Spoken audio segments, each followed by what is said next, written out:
welcome to another video. Today I'm going to be talking about some of my favorite romance books.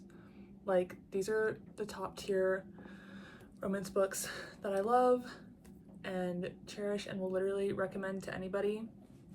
Most of them are just like general fiction, like contemporary romance books, but there's a few in here that are like sort of fantasy romance but not like hardcore fantasy romance. But I thought that this would be fun in honor of Valentine's Day to talk about some of my favorite romance books. Let's get into some of my favorite romance books.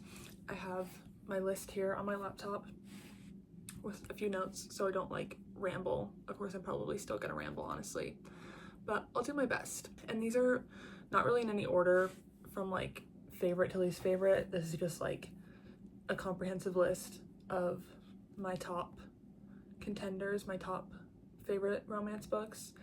So starting off strong with number one is Book Lovers by Emily Henry. If you know me, you've probably heard me talk about this book a million times and I'll never stop talking about it. Honestly, I will never stop recommending this book. I literally think that everybody should read it. It is so amazing. It is by far my favorite Emily Henry book. If you are unfamiliar with this book and you don't really know what it's about, it follows the two main characters who both like have jobs in the publishing industry, and they're both obviously book lovers, hence the title. And it's kind of like an enemies to lovers romance, and I say enemies in quotes because they're not like actually enemies. They're just kind of like rivals a little bit, like don't like at the beginning don't really like each other that much. And I love this book so much, I think because I like personally connected with the characters so well, just because of like my personality traits. I related a lot to Nora and like what she was going through, and she is an older sister, very much eldest daughter energy from this book, 100%. I just genuinely loved it. I think that the banter in this book is so good and the plot is just so fun, and it also takes place, well, she lives in New York, but the majority of the book takes place in this little like small town in North Carolina, which I also think is so fun because that's like originally where I'm from. So it was fun. It was very fun to read. I felt like this book was literally written for me in a way, and I will never stop thinking about it. And I definitely want to do a reread of it sometime soon, even though it hasn't even been a year since I read it. I'm gonna stop yapping about this one for now because I literally could go on for ages. But number one, Book Lovers, Emily Henry. If you have not read this book, go read it right now. Like, stop what you're doing, go get this book and read it. Then, next on the list, we have Better Than the Movies by Lynn Painter. This one is just so cute, like giggling and kicking my feet, fun, like just so cute. Again, this is kind of like a childhood friend to like enemies to lovers romance. And I don't know, there was not 1 minute reading this book where I was like not enjoying it and having fun. Like there was something so addictive about like the writing as well. I think Lynn Painter does really well like writing these like fast-paced rom-coms. Like they're just essential, like quintessential rom-com. If that's what you're looking for, definitely pick up one of her books. I loved Better Than the Movies, and I also recently, I don't know if it was that recently, like a few months ago I think, read the sequel, Nothing Like the Movies, which I also think was really good. But if you're looking for just like a fun quick rom-com, Better Than Movies is for you. Even if you don't like young adult romance novels typically, still read this because it was just so fun.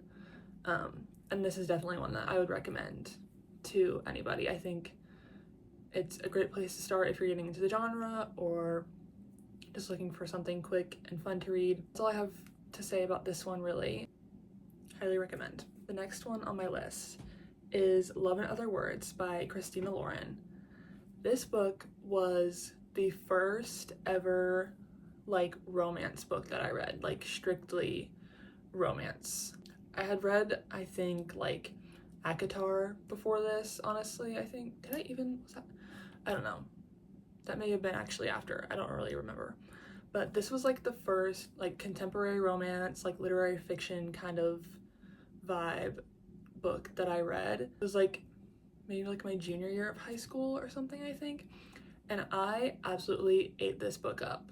Like, maybe it's because it was the first one that I read, so I was like new to the genre and just like didn't have any expectations, but this, like, there's something about this book, like, it just, the plot, and I think the way that it's set up also like helps you connect to the characters really well, because it's, the way that it's written is like from a then and now like perspective, like it switches every once in a while, and it obviously follows the two main characters who were childhood best friends, and then they kind of like had a falling out when they were younger, like teenagers, and like didn't talk to each other, and then all of a sudden they run into each other when they're adults and like rekindle things. So that's kind of the plot. This book was just so fun to read. There's also like some emotional parts of the story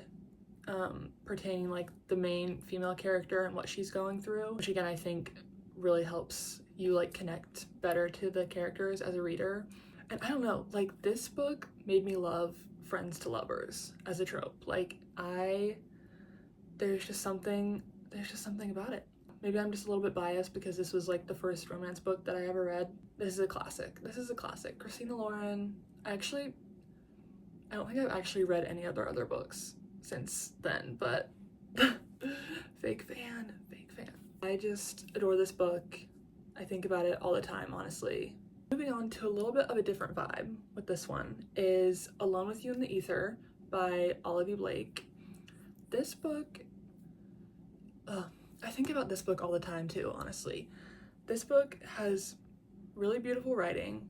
Olivia Blake, like, her writing is amazing if you haven't read any of her other books, and she like has you like really rooting for these two characters in this novel that you want to be together so bad, but there's also like so many things going against them and so many reasons like why they shouldn't be together, but you're rooting for them so bad. You want them to improve, you want there to be character development, you want them to like figure these things out so that way they can be together. And it's just so interesting, and I loved this book. It is a little bit like sad. I don't remember if I cried reading this book because it's been a few years since I read it. I feel like it is quite character driven, so just keep that in mind as well. Like the plot, honestly, I could not tell you much about the plot. Like it's very character driven, I think. So if you like character driven novels like that, I definitely would recommend this to you. But yeah, that's all I'm gonna say about that one without like giving too much else away. I think that you should honestly just go into this book a little bit blind, and I think that's the best way to do it with this one. But if you're looking for like a little bit of a more angsty, like sad but beautiful writing romance, this is the one for you. And then we have another book by Miss Emily Henry, which is Funny Story. This book is probably my second favorite Emily Henry book, and I literally cannot wait for her new novel to come out in April, because I've been like craving more of her writing. I need more of it. I need everything that she's ever written. I will read any of it and all of it. I need it. But regarding Funny Story, this one is, I don't know if I said this about book lovers too, but like her writing in this one is just so addictive, and it just makes you want to keep reading. It follows the two main characters who are forced to start like sharing an apartment and forced to be roommates after they each just got like broken up with their like long-term partners, and you can kind of see how that would push the plot. I also like love the setting of Emily Henry books. Like they're always just so perfect. I believe that this one takes place in Michigan, if I am not mistaken, and it's just like good summer spring vibes. Also, one thing that I really love about this book, and that I just something that I love that Emily Henry does with a lot of her books is she incorporates like a lot of like other themes besides the romance. Obviously, I feel like people say this a lot, but her books are honestly like contemporary fiction and romance. Like they're very balanced in that aspect, and I love the themes of like friendship in this book in particular. And I feel like a lot of what Daphne was going through was very relatable in that aspect, and like just like what it's like navigating friendships as an adult and figuring that out, and like moving to new places and having to make friends and all that stuff, I thought was really endearing and relatable to, I'm sure, a lot of people. So I really like that about this one. If you haven't read any Emily Henry, what are you doing with your life? If you're living under a rock, get to this. Get to this. Next on my list, I have The Summer of Broken Rules. Actually, I don't remember who this is by. Let's look it up real quick. The Summer of Broken Rules is by K.L. Walther, if I'm saying that last name correctly. This one I read a few years ago, so I don't remember a lot of like the details of the plot, but I know that I had so much fun reading it. This one, again, is kind of similar to like Better Than the Movies in the aspect that it's like a very fast-paced young adult rom-com vibe. It's like very easy to read and get through. I ate it up. Obviously, it takes place during the summer, which is like just great vibes. I believe it takes place on like an island, or wherever she goes is like kind of more of like a secluded summer place. Very fun. Lots of Taylor Swift references, so if you're a Swiftie, you definitely will want to read this book. So that was just a lot of fun while reading it. But yeah, again, I don't know, this one was just another one that like it's fast-paced, the characters are fun, the romance has you giggling and kicking your feet, so like all of that stuff combined makes for the perfect fun rom-com. Maybe save it for the summertime for those vibes, or read it now if you're missing summer and you need a summer book. Pick this one up. Second to last on my list, we have Half a Soul by Olivia Atwater. If you watched any of my recent videos, you will have already heard me talk about this one. I actually talked about it in my last video for my January wrap-up. But yeah, this one, read it last month, and it easily became one of my favorite romance books of all time. This one is a little bit more of like a fantasy romance vibe because it has like fairies in it and like that kind of like magic system. But this takes place in like Regency era England. So there's balls, there's, you know, that kind of thing. The characters in this are so lovable and likable, and like you just want them to be happy, and I just love that. Like they're just so perfect. And I also loved, even though this was like primarily a romance book, I thought the plot was still pretty interesting, and I feel like she does really well in like the 230 pages or so that this book is. It's pretty short, so if you're looking for a quick short romance read, this one is a good option.